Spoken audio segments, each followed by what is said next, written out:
it's really set to be quite a transformational month for the world. These continuing energies are unfolding in sort of waves and stages and cycles. And I mean, in truth, I think we're all being supported through. It's just intense at times, this thing we call life. Scorpio, we're gonna get into your cards. My intention with tarot is to offer you divine guidance and loving clarity. Divine guidance and loving clarity for anyone really who stumbles across this video. Obviously, those of you who resonate with the Scorpio energy, divine guidance and loving clarity for the month of April 2024. You can book private readings. The links are in the descriptions below. Check it all out. Another move energy, thinking about moving.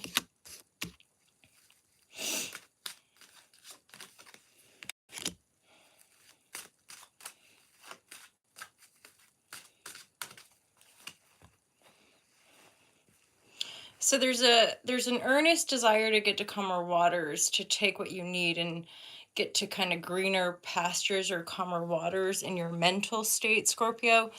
The world card again is like completing cycles. You're either thinking of a move and or you're like looking back at previous moves, or you're moving. Or you're, in the process of moving. It might feel a little unknown. You might be feeling disempowered. There's an Emperor energy here. This is a bit suspicious, not gonna lie. The energies, Emperor reverse with the moon. Like someone behind the scenes. But let's get more clarity on that for show. Okay, this is some sort of karmic closure, possibly involving an Emperor energy. A powerful person, somebody who like abuses power, like narcissistic father energy, having bosses who are power trippers kind of thing. Moon coming up, the dark judgment. I mean, this could be something random like getting fired or having like somebody do you dirty. That came through another reading, I'm sure. Here's the thing. I'm saying this with lightness because I'm like, somehow this is a positive. This is again almost like that Jupiter Uranus conjunction happening nearing the end of like April 20 something. April 20 something. So there's, some message that might come out the woodwork, or something that comes out the dark, out of left field kind of thing. You don't see it coming. It might be a bit of a shock, but it like really closes down this cycle, and it is spiritually somehow benevolent for you.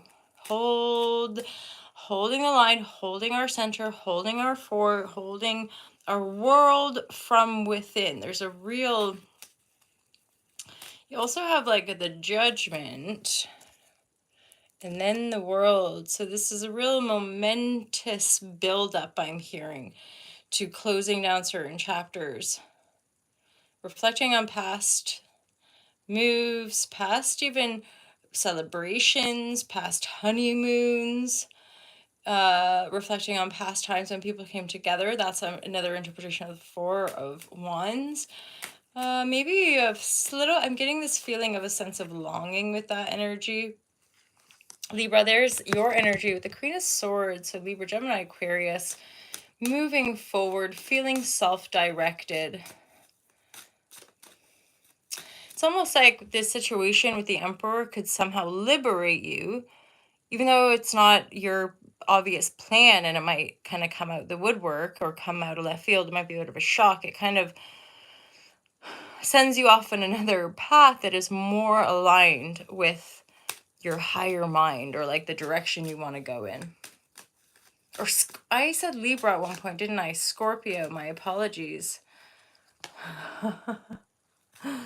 I just would have done Libras, right? So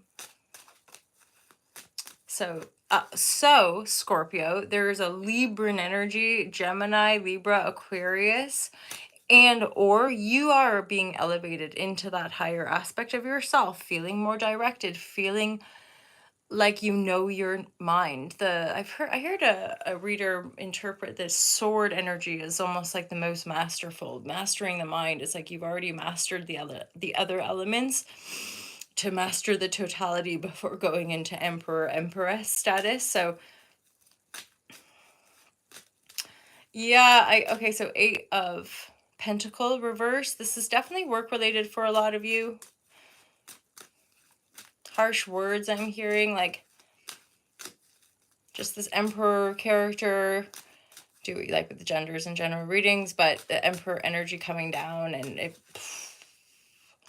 All right, and then going your own way, but this is a higher call. Queen of Swords. What's the Queen of Swords energy? More liberating. Okay, so that's Hanged Man reverse. This is more about like finally seeing clearly now. The rain has gone. So there's like a mental liberation, more likely than like this being a person coming into your reality and air quality. You know, again, it might come through a bit of a shocker, but oh, good, really.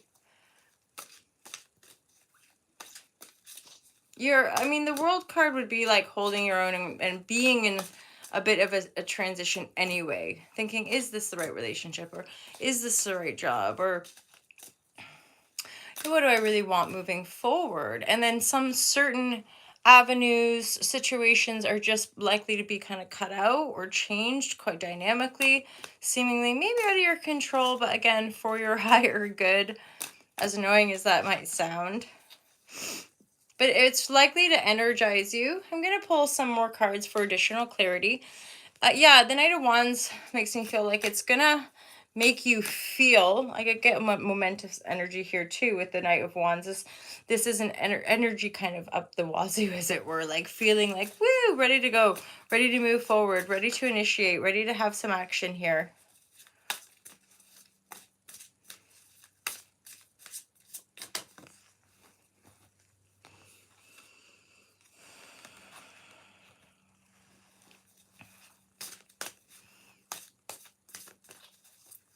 There's a sort of wish here, Scorpio, like a romantic wish.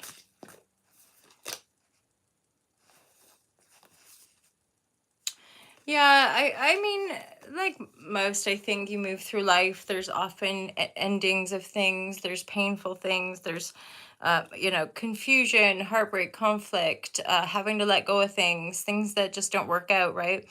So as you move forward, I would say certainly by mid to end of the month, there is this greater sense of clarity, even though there might be, interim disruptions or seeming somewhat maybe brutal things, and you're like, whoa.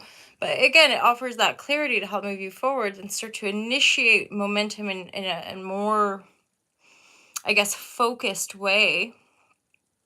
So maybe it's definitely work related, and yet still within that landscape, there's this wishing upon a star. There might be a bit of, yeah, daydreaming or wishing for a romantic encounter.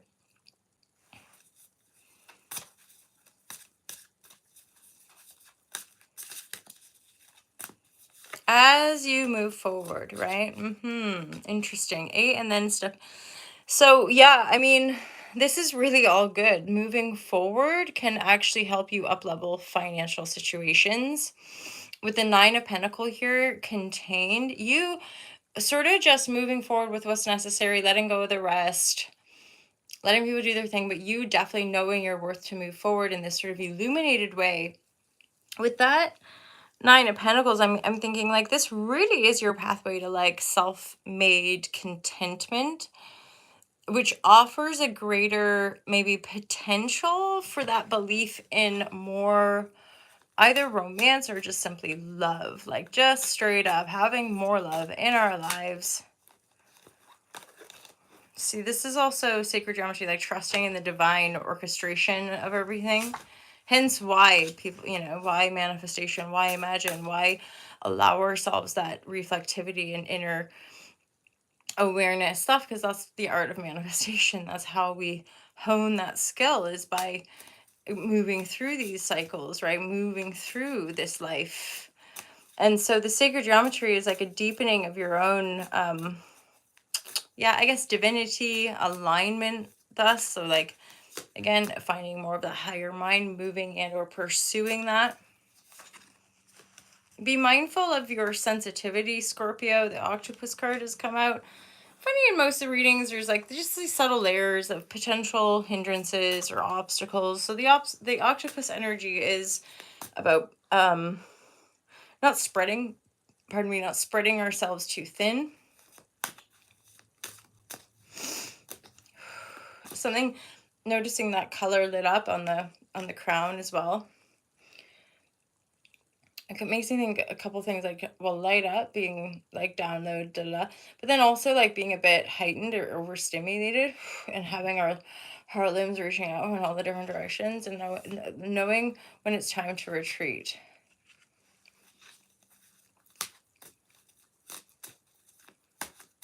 Divine guidance, love, and clarity for Scorpio. What are some of the final messages for Scorpio here? That card keeps coming out. Ordinariness. I really do love that card. And this is, again, like the sense of being grounded. It's reversed, which is making me think, just for some of you, it could be representative of being a little ungrounded. So just be aware of that. Come back to the earth. As in, feel your feet on the ground and do those lovely grounding practices. Aquarius energy. Final message here. So this is maybe a bit of a spark around these new energies that are slowly sort of building momentum with regards to moving forward, is collaborate. I'm getting kind of like a simplicity there, that this is an important part of the guidance, that for you to share some of your ideas. I'm feeling this is specific to a creative endeavor. Sharing ideas with other people. Putting it out there. Aquarius, I'm sure, is, again, the collective. It's also often connected, I think, to technology and stuff. So I am thinking of like internet connections, even podcasts, things like that, like sharing, receiving, sharing, and this idea that your creative expression, your feel-good, benevolent creative expression, is part of the whole, is good for the whole. It creates more benevolent creative expression in the whole. So there's sort of this sort of sacred alignment taking place. And Nine of Pentacles too is giving that message of like there's likely more support than you realize coming in to help you move forward as well. Especially if there's any doubt. It doesn't look to me in these cards that there's much doubt. It just looks like you're pretty focused. But if maybe for some there's a bit of doubt, say you do lose that job, or an emperor is like, if there were any wobble around the money, I would say the Nine of Pentacles is like there's more resource, more money, more support coming in to help you continue to move forward into that calmer, more greener grass, like better place, knowing your worth, all that kind of stuff. And then getting energized, starting to get more energized, maybe daydreaming. Aquarius, there's some dominant Aquarius energy. Some of you guys might be linking with an Aquarius, but there's a dominant energy here too of like romance. Some of you might be initiating that too, bringing that rose or that cup of love to somebody that you, I would say, are likely already hanging out with, or maybe a partner, an actual, that's very possible here, an actual partnership. There's a renewal of a kind of romantic spark here. Okie dokie, Scorpio, we are going to leave it there. My apologies for my, I want to say Freudian slip, but that's not at all like necessarily Freudian slip. I just called you guys Libra at one point, but Scorpio, or special, one of a kind peeps. Okie doke. So Scorpio, there's your reading for the month of April. Let me know if that resonates with you guys. Keep it cool, keep yourself contained, keep it centered, keep that discipline and moving forward. Know your worth, know your mind, and things that are out of control are very likely coming in, happening for the best. So nice one, Scorpio. Have a great month of April. If you haven't done already and you're digging on the vibratories, feel free to like and subscribe. Share this content if you think it might be useful to people. And otherwise, have a great month. I look forward to seeing you guys real soon in the daily shares. And feel free to check out the Patreons who get ad-free first access and exclusive content. Take care, you guys. Have an awesome month. Peace out.